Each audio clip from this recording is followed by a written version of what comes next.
umumanurankuba rero ni igiti gikomeye cyane. Murumva kumanura inkuba bisaba imbaraga, bisaba ingufu. Umuhanga ari umunanira ari umumanurankuba n'iki kindi hari ituza rituma u Rwanda rutekana, igihugu gitekana, abanyarwanda bagatuza bagaturiza mu mahoro. Ariko umva u Rwanda rufite amateka nyayo. Mwongeye kwirirwa, turabashuhuje. Nitwa Uzamukunda Justine, umuvuzi gakondo, nkaba n'umuvuzi wa Kinyarwanda mu buvuzi bwa kizungu. Uyu munsi twongeye kubazanira ikiganiro cyiza kivuga ku mateka y'ubuvuzi gakondo mu Rwanda. Ahangaha rero turi ku marembo y'ahitwa mu Gihondohondo Mutsina Bikara, aho ubuvuzi gakondo bwatangiriye igihe Gihanga yakoreshaga ingabo ze zitwaga gakondo. Rero tugiye kwakira abatumirwa twabazaniye uyu munsi, harimo Vice Presidente Uwimana Beata w'ubuvuzi gakondo mu gihugu, aratuganiriza nawe kuri ayo mateka ku bijyanye n'ubuvuzi gakondo. Twongeye kwakira nanone umusaza w'inararibonye dufite uyu munsi, uri ukorera hano kandi uzi amateka menshi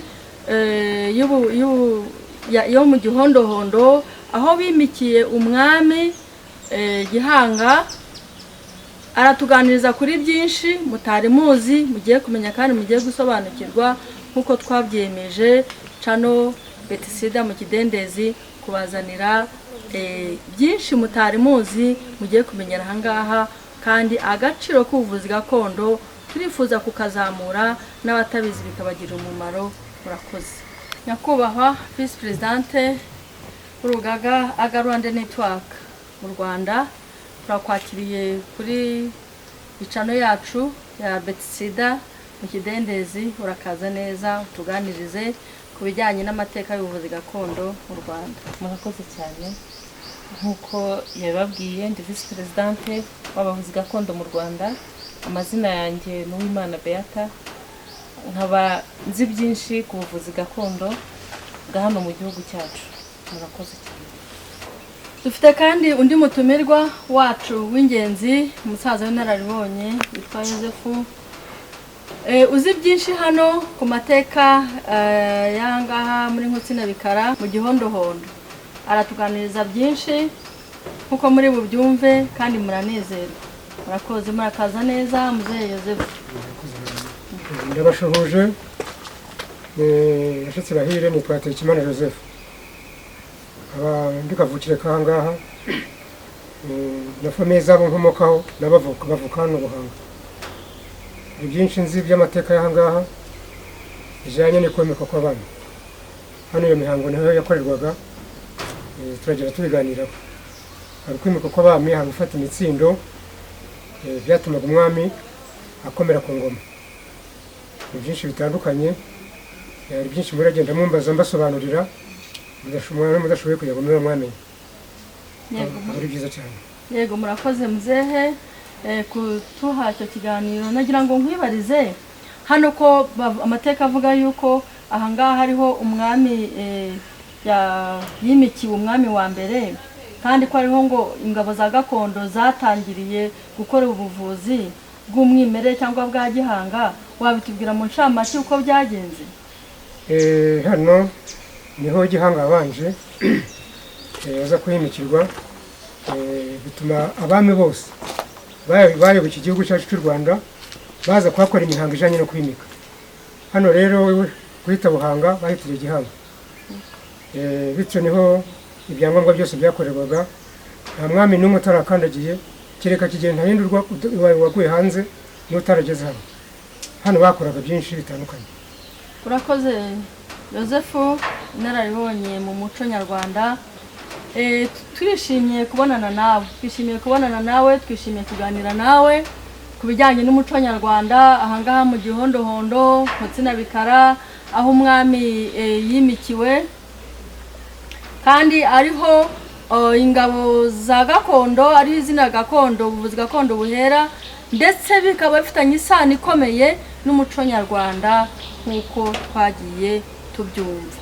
murakoze rero uratubwira ku bijyanye ese umwami yimikwa gate, mbese ibijyanye n'imitsindo byagendaga bite, ese ahangaha ni ibiki byakorewe bijyanye n'umuco nyarwanda, umuco gakondo, kandi bihereye ku ruhererekane rw'abami bagiye bayobora igihugu cyacu, kugira ngo tubone neza tumenye ese umuco wacu ireme ryawo ni irihe, isoko yaryo ni irihe, twawubungabunga dute, twawubaha dute. Murakoze. Murakoze. Naje kubabwira ko nitwa Hategekimana Yozefu, nkaba ndi umusaza w'inararibonye uvuka hano Buhanga.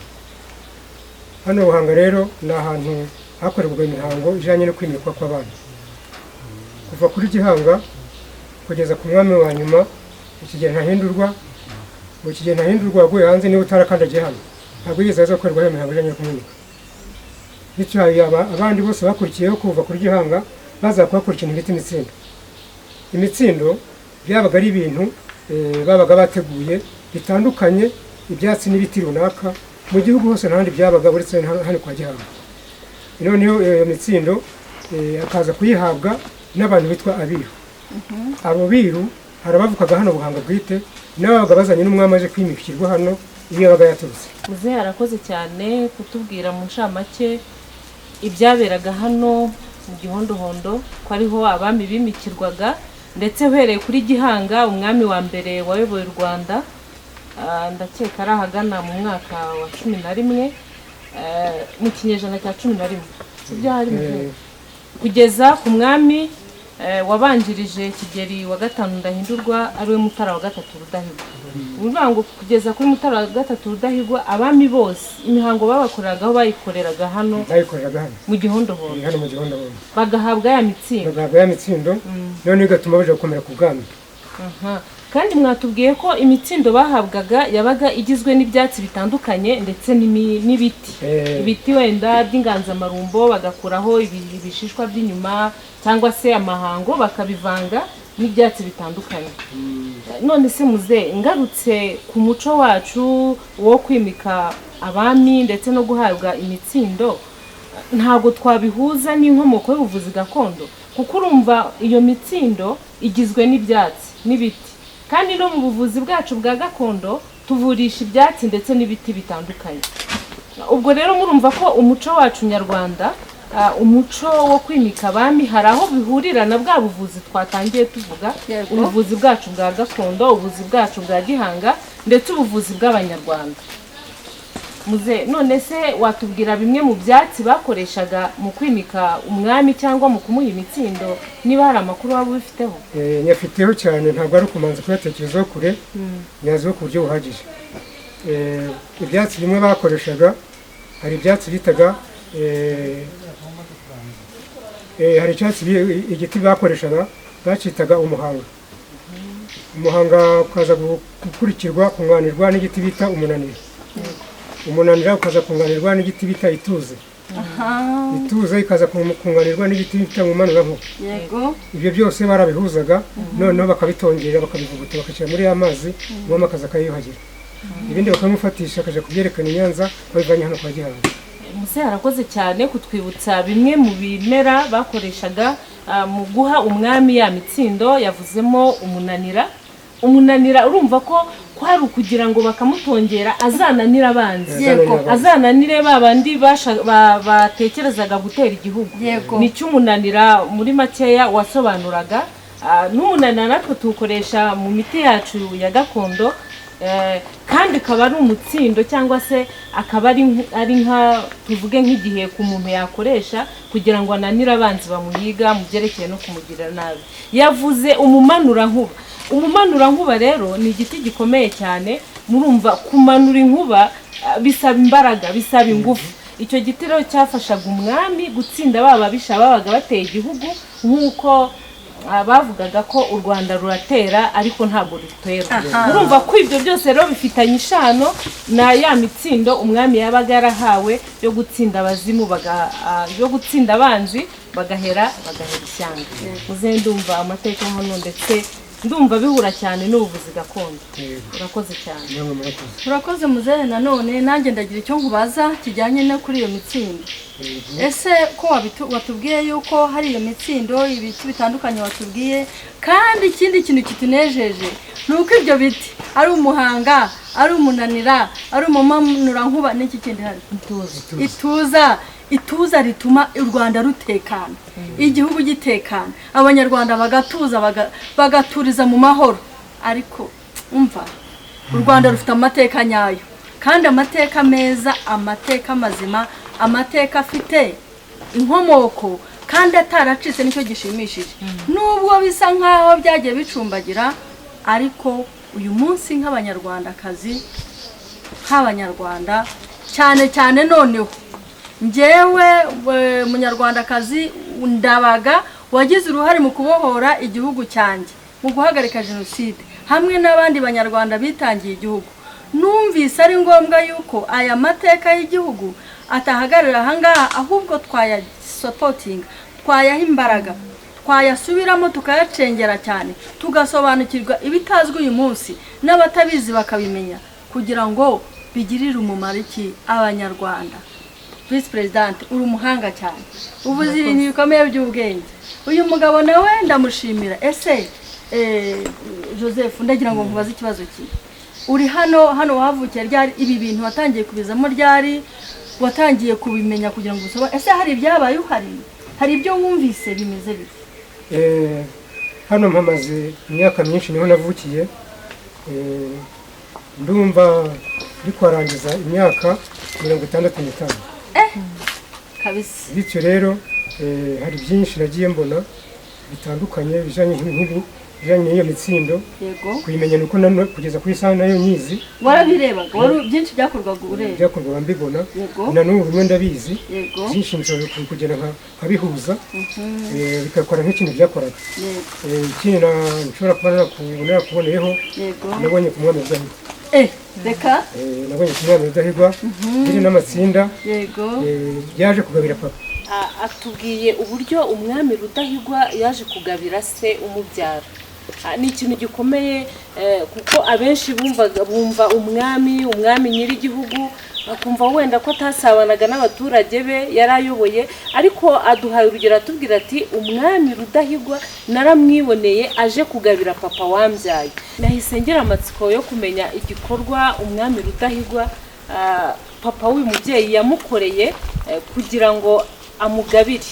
Urumva kugabirana n'umwami ni igihango gikomeye cyane. Ese muze, waba uzi icyo umubyeyi wawe yaba yarakoreye umwami Rudahigwa cyatumye umwami ahaguruka i Nyanza ku cyicaro gikuru cy'ubwami akaza kugabira umubyeyi wawe hano Nkotsi na Bikara?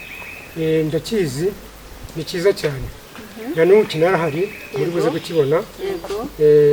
Papa mbere ya Rudahigwa yari asanzwe ari we wacunga umutekano, waryari bakuraga amazi umwami yagomba kwibagirwa. Urukumva ko ryabaga rifite sekirite, nta muntu ushobora kuza kuryangiriza ituze kumwe ku ruhande. Yatumye ibyo rwageze kuri ryariba, abona iriba rimushimishije cyane, kandi ariho bakuraga amazi umwami yagomba kwibagira. Noneho aramubwira ati umusaza Rushago ndakugabira.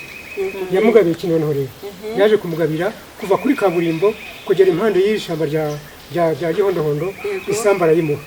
Kugeze ku isaha nk'umuryango wa Rushago, izo sambu niyo dutuyemo yagabuye na Rudahigwa. Kumva si ibintu atari byiza. Muze arakoze cyane. Murumva ko kubw'umubyeyi we wabashije kubungabunga ibirango by'ingoma, yagabiwe umusozi, agabirwa ubutaka bwo guhinga. Ibi rero biratwigisha ko n'abana bacu, urubyiruko rwacu, tugomba kubungabunga ibirango by'igihugu cyacu kugira ngo tugeshe agaciro. Muze arakoze cyane. Murakoze nyakubahwa Vice President, abajije Joseph ibibazo byiza kandi birimo ubwenge ndetse biteye amatsiko. Ndabizi ko namwe muzabikunda, ndabizi ko namwe ibi bintu mwari mukeneye kubimenya. Muzehe, ndumva nanjye hari ibindi bibazo nshaka kukubaza. Icya mbere, hano kuki bahise mu Gihondohondo? Icya kabiri, kubera iki umwami bamukuraga ku cyicaro i Nyanza bakaza kumwimikira hano? Hano kuhita mu Gihondohondo, murabona ni ibiti byinshi bihiganje, ni byinshi by'ibiti ihondohondo bifite amababi asa gusa n'ay'imihati. yego bityo icyo nicyo cya mbere. icya kabiri mbajije uti kuki umwami wamukoraga i Nyanza ku cyicaro akaza hano. yego kuza hano hari bukuru naho hari hasanzwe ari kwa Gihanga. yego kwa Gihanga rero iyo mitsindo nabasobanuriye yabaga hano muri kimwe hano i Buhanga bwite kwa Gihanga. nta handi mu Rwanda iyo mitsindo yagomba gukomoka. niyo mpamvu bamukoraga i Nyanza bakamuzana hano. yego aha hanyuma rero iyo mitsindo nibyo kuko Gihanga amaze kuhahanga ahakoreye amaze kuhashyira ayo mateka n'iyo mitsindo ihari niho yagize ate niyo mpamvu abandi bami bazaga kuhimikira. niyo mpamvu baza kuhimikira kuko ariho yahisemo akaza akaba ariho iyo mitsindo igaragara akaba ariho yimikirwa bwa mbere akaba waba uzi impamvu nayo ngo uyidusangize. kugira ngo Gihanga aze hano iri shyamba ryahozeho rihoraho ryitwa Buhanga kuva kera noneho iyo mitsindo yabaga muri iri shyamba niho yaritsitse honyine niho yabaga. aravuga ati ahantu ngiye kwegera hari ya mitsindo sinshobora kuhatakaza. iyo mitsindo kuko niyo izangirira akamaro imyaka yose nzaba ndiho n'abazankurikira bansimbuye iyo mitsindo baze kuyikora ibanje kugira ngo. yego urakoze Muzehe Joseph kutugezaho aya mateka meza kandi amateka ashimishije, amateka y'igihugu cyacu cy'u Rwanda, amateka y'uruhererekane rw'abami rwagiye rugenda, ndetse ndongera kugaruka ku kintu gikomeye njye nk'umushakashatsi hamwe na nyakubahwa Vice Presidente w'urugaga rw'abavuzi gakondo mu Rwanda.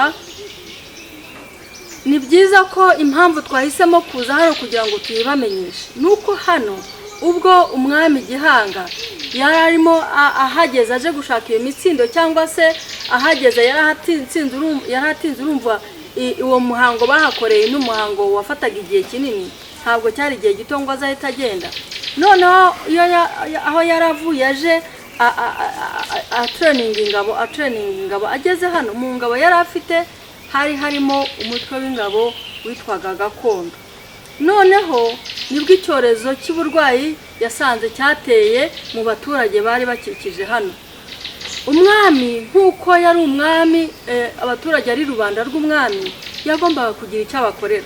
Nk'uko uyu munsi mubona igisirikari cyitangira igihugu, cyitangira abaturage, ari mu buvuzi no mu bindi byose byo guteza imbere abaturage b'igihugu. Rero ageze hano amenye yuko rubanda rw'umwami rwagize ibibazo, barwara icyo cyorezo cy'uburwayi, afata izo ngabo ze aziha ubumenyi, azituma kujya hirya no hino kureba aho abaturage bafite ikibazo cy'uburwayi, bagenda babavura bakoresheje imiti y'umwimerere, bakoresheje imiti y'ibyatsi, bakoresheje bya bindi wenda n'ay'amazi, kuko dusanga ko mu buvuzi gakondo bigizwe na byinshi, harimo ibikomoka ku bimera, ibikomoka ku butaka, ibikomoka n'amazi arimo, ibikomoka ku matungo. Ibyo byose ntabwo tuzi nyirizina icyo umwami Gihanga yakoresheje, ariko yahisemo izo ngabo ziragenda zivura abaturage. Zimaze kubavura rubanda rw'umwami barakira. Aho baviriye mu ngo rero bagiye bahura basurana, nkuko bari bazi ko bagiye bagira icyorezo, barabazaganye batese wowe wavuwe nande? Ndakamubwira ati nge navuwe n'ingabo Gakondo, ingabo z'umwami Gihanga. Undi ati nange uzi ko arizo zamvuye. Ni muri uko kuntu bagiye babihererekanya. Kuva icyo gihe rero ku ngoma y'umwami nibwo iryo zina ryakomotse kuri Gakondo, kandi niyo mpamvu mujya mwumva ngo ni ubuvuzi bwa Gakondo, ni ubuvuzi bwa Gihanga. Iyo niyo nkomoko nyirizina. Rero ni iby'agaciro kandi ni ibintu bikomeye. Turabashimiye, muzabirebe mubikunde nk'Abanyarwanda, kandi niba ngombwa namwe abashaka kuza kugira ngo dufatanye uyu murimo, yaba ubushakashatsi, yaba gushora imari mu buvuzi gakondo, tukabwagura tukabuteza imbere, ndetse nk'uko izindi sekiteri zagiye zishorwa, abashoramari bagiye bajyamo, natwe turifuza yuko abo bantu bafite ubushobozi, bafite ubushake, bafite ubwenge n'ubuhanga baza tugahuriza hamwe, tugashaka uburyo twazamura iki kintu tukakigira ikingirakamaro, ndetse kuko igihugu cyacu cyamamaye mu mahanga ku bijyanye n'ingabo zacu n'umutekano, tugatanga n'umutekano w'ubuzima. Hanyuma rero nyakubahwa Vice Presidente w'urugaga rw'abavuzi gakondo mu Rwanda Rwanda Network, nawe ndagushimiye kuba witabiriye iki kiganiro, ariko hari ibintu ngiye kukubaza nyuma yo kumva aya mateka yabereye ahangaha y'ingenzi kandi y'agaciro. Wowe urabivugaho iki kandi uradusobanurira, wabwira abanyarwanda bababwira iki kuri ibi bintu, kuri aya mateka tubonye aha, ku bintu bishyashya kandi bizima twumvise aha hantu by'ingirakamaro? Urakoze cyane umunyamakuru wacu Justine kumbaza icyo kibazo. Amateka y'aha hantu ni amateka maremare, murumva ko twayavuze mu nshamake, muze yadusobanuriye mu nshamake, ariko ikintu yavugaho ngihuza n'ubuvuzi gakondo kuko ari bwo mpagarariye, ni ukuvuga ngo ikintu cyose kigira inkomoko.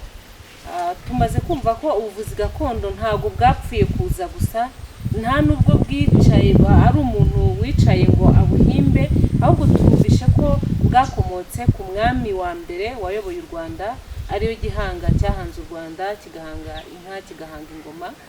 Murumva rero ko ubuvuzi gakondo bufite ireme.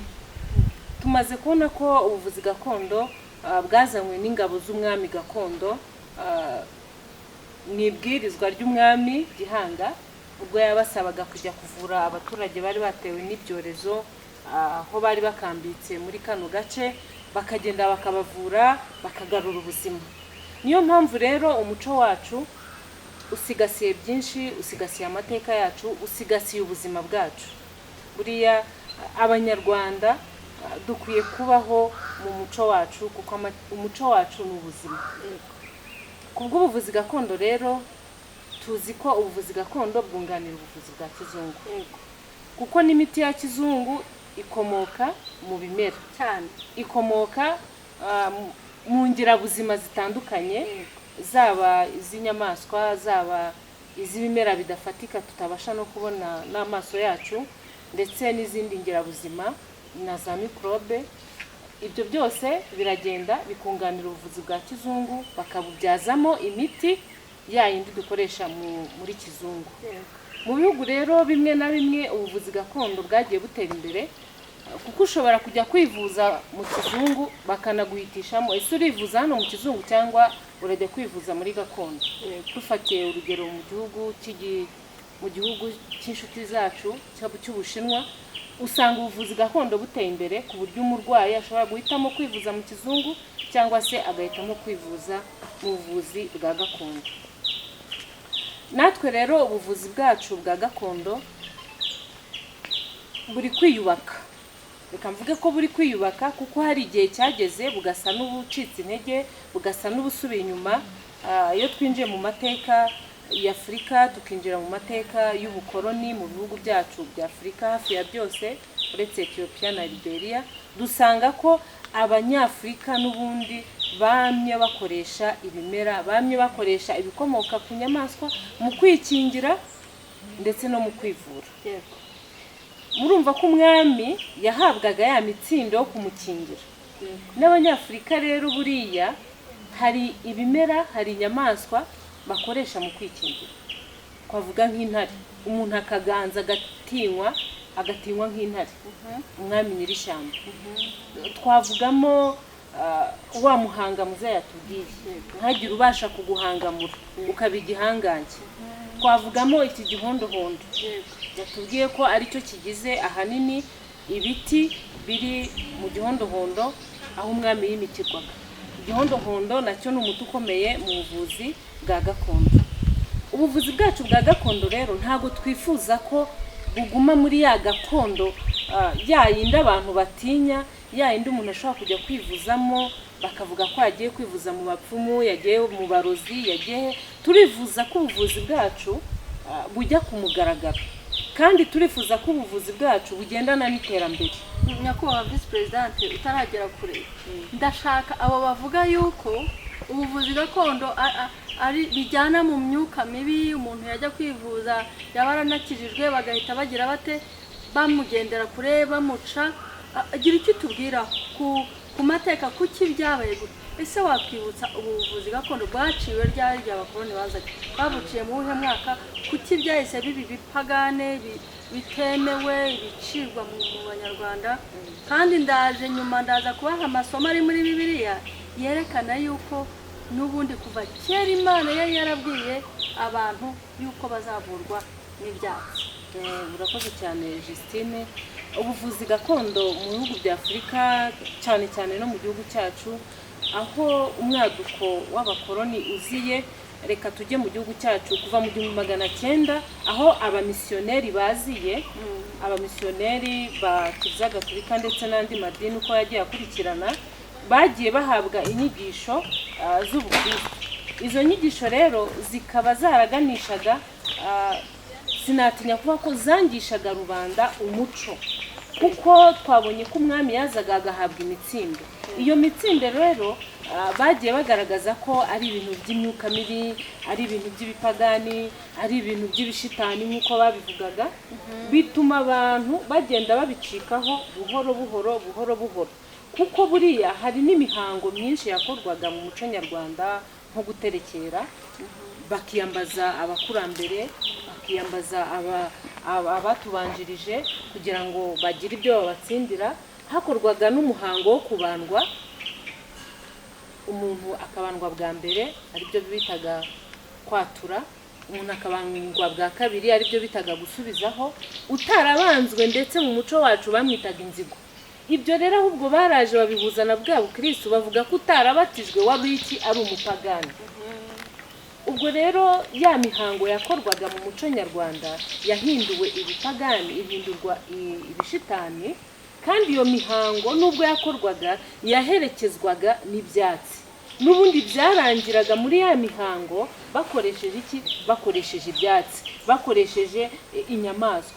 Tuzi ko nko mu kubandwa imandwa yambaraga ishya, muzendumva ishya ararizi, n'umurizo w'urukwavu. Ubwo nabyo byabaga bifite icyo bishushanya.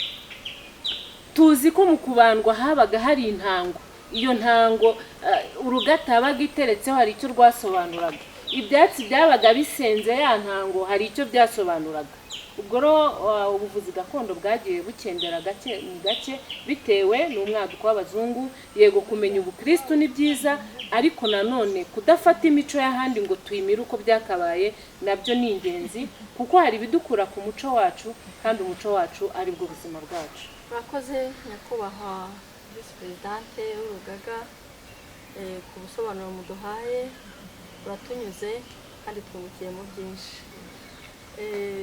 Muzehe rero Yosefu, nawe ndakugarukaho gushimira ibitekerezo waduhaye, ariko nanone kubaza ese nkawe bimaze mu gihe uri hano uzi watubwiye ibyo imiti umwami yakoreshaga kugira ngo yimikwe, kandi twasanze ari ibyatsi basoromaga. Wowe ufite wihe shusho abaturage mbese aho mutuye hari abavuzi gakondo? Ese abaturage babafata bate, babisangaho bate? Ubuvuzi gakondo buhagaze gute mu muco nyarwanda?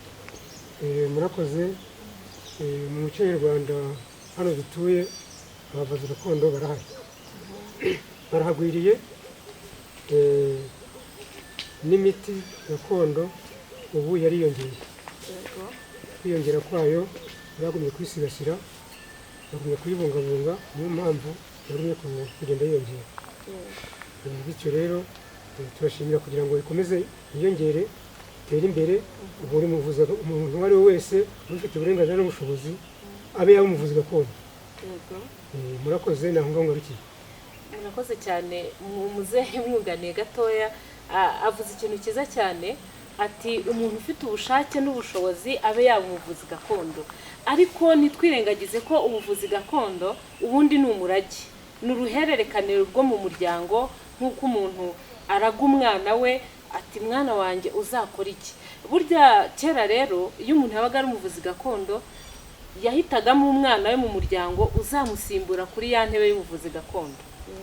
niba ari ibikoresho yakoreshaga akabimuraga, ya miti akayimwereka, akamutoza akiri mutoya kujya kumuhamurira, akamutoza uko bahamura. Ntabwo ari umuntu wese waba umuvuzi gakondo nk'uko tubibona hanze aha ngaha.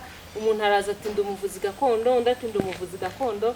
Yego ubuvuzi gakondo bushobora kwigwa mu ishuri, umuntu ashobora kubusoma mu bitabo, ariko iyo tugiye mu buvuzi gakondo bw'umwimerere dusanga ko ari bwa buvuzi gakondo bukomoka mu muryango, umuntu aragwa n'ababyeyi, ndetse niyo batabukuraze cyane cyane tugarutse kuri ya myizerere y'abantu benshi, hari igihe buba bukurimo, ukumva ko ibyatsi bikurimo, ukumva ko impano yo mu muryango wawe itazima, nibwo ujya kumva umuntu arahagurutse utanamutekerezaga, ukabona akoze ubuvuzi gakondo kandi akabukora neza kuko ari impano y'umuryango. Nako nashaka kongera ku byo muzehe yaramaze kutubwira. Bakoze nyakubahwa Vice Presidente, hari ikibazo unteye kukubaza ikibazo aho ngaho. Ese ko twibanze ku bimera, bantu bo bitaga ngo ni abaraguzi b'imitwe. Umuntu yagendaga kandi bizwi ko atari umupfumu, bizwi ko nta bindi bintu bidasanzwe akoresha, ariko mwabura nko mu muhanda akakubwira ibyawe byose. Abo bo nk'umuyobozi w'abavuzi gakondo turabavugaho iki? Murakoze cyane. Baracyabaho? Justine yarakoze kumbaza icyo kibazo kuko ni nayo mbogamizi dukunze guhura nayo, aho umuntu ukora ubuvuzi gakondo bamwita ko ari umupfumu, bamwita ko ari ibishenzi. Ariko ndagusubiza nka Vice Presidente, ariko ndongera ngusubize nk'umunyarwanda kandi wemera umuco nyarwanda. Warumbaje iti nk'umuntu baraguzaga umutwe bakamwita umupfumu. Buri ijambo umupfumu cyangwa se gupfumura ntabwo ari ijambo ribi, ni inyito yakoreshwaga mu kinyarwanda. Ubundi gupfumura, urabona upfumura ikintu kugira ngo gihinguranye ugera ahandi hantu. Umupfumu rero w'icyo yakoraga, yarapfumuraga, agapfumura wa muntu ugiye umugana, akareba hahandi hatarebwa, akareba muri wa muntu w'imbere, kuko turi umuntu w'inyuma ariko dufite n'undi muntu w'imbere. We yarapfumuraga akareba muri wa muntu w'imbere, akareba akari mu nda y'ingoma, akareba icyateye uwo muntu guhura n'ibizazane runaka, niko kumuhanurira rero. Urakoze. Ese nyakubahwa Vice Presidente, ko numva uzi ibintu byinshi kandi imyaka yawe nzi ko ari mikeya, waba ufite mu gisekuru cyawe umubyeyi wagiye akubwira ayo mateka? Justine, uko nagusubiza ndabigusubiza mu ngingo ebyiri. Mu gisekuru cyanjye harimo ubuvuzi gakondo. Yego, ni byiza cyane. Kwa papa ubyara hari ubuvuzi gakondo, ndetse hakaba ubuvuzi gakondo bw'ubuhanuzi. Koko hari abahanuzi n'iki n'abapfumu? Aribo bapfumu, hari abahanuzi aribo bapfumu mu mvugo y'ikinyarwanda kandi idateje ikibazo. Mu muryango wo kwa papa bari abahanuzi, bari abapfumu, bari abavuzi gakondo kugera ku gisekuru cya kera. Ku bw'ibyo rero ubuvuzi gakondo bumbamo nk'umurage w'umuryango.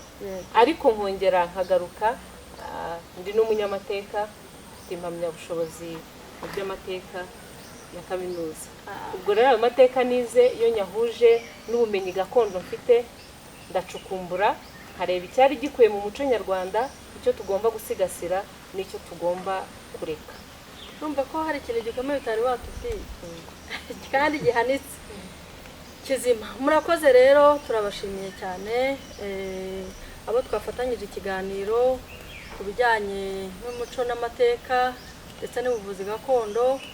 Turi ahangaha mu Gihondohondo, aho umwami yimikiwe bwa mbere Gihanga, hamwe n'aho ndetse hatangiriye ubuvuzi gakondo. Biratunezeza iyo tubivuga, twumva tunejejwe no kuba dukora ibintu bifite inkomoko iwacu kandi bizima, bifite agaciro. Tujya ku musozo rero w'ikiganiro cyacu, nk'uko twagitangiye neza, reka turebe kuri muzehe, ni iki mwabwira abadukurikiye ku bijyanye n'ibyo tumaze kuganira bijyanye n'umuco gakondo? Murakoze.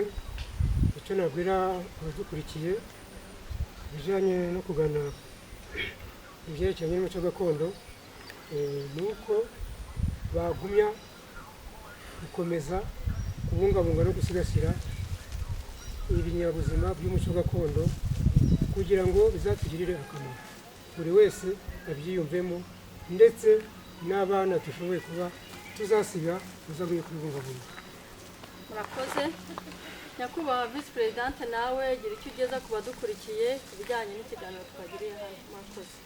murakoze cyane. icyo nabwira abadukurikiye cyane ndibanda ku buvuzi gakondo ni uko ubuvuzi gakondo badufasha bakadushyigikira ubuvuzi bwacu bwa gakondo bukabasha gutera imbere ndetse bukava muri ya gakondo abantu batinya kujyamo, ko abantu tutazi ibyo dutanga, tutazi urugero, tutabitegura neza, noneho tukabijyanisha n'iterambere kugira ngo imiti yacu mu kuyitegura ijye ibasha kubiteguwe neza, ndetse n'abashakashatsi badufashe kugira ngo tubashe kumenya byimbitse bya bimera byacu dukoresha, kugira ngo hatabari ibimera dukoresha bishobora kuba birimo uburozi bwakwangiza umubiri w'umuntu, ahubwo badufashe batwegere kugira ngo tubereke bya bimera byacu babashe kubidupimira, ndetse na leta muri rusange ibashe kudufasha kugira ngo ubuvuzi bwacu ubuvuzi bwambukiranya imipaka, ubuvuzi mpuzamahanga, nk'uko umuntu ashobora kuva hano akajya mu Buhinde kandi bakamuvuza ubuvuzi bw'umwimerere, nabo bajye baza mu gihugu cyacu tubashe kubavurisha bwa buvuzi bwacu bwa gakondo. Ikindi nasaba abadukurikiye ni ugukomera ku muco wacu, umuco wa gihanga, umuco w'abanyarwanda, hanyuma tukarushaho kugira ubuzima buzira umuze, ndetse tugasaba n'ababyiruka ko ubuvuzi bwa gakondo ndetse n'umuco wacu babasha kuwugenderamo, kuko burya baravuga ngo agahugu katagira umuco karacika. murakoze cyane. murakoze abatumirwa kuduha umwanya wanyu n'ibitekerezo byanyu, kazaba kagaruka.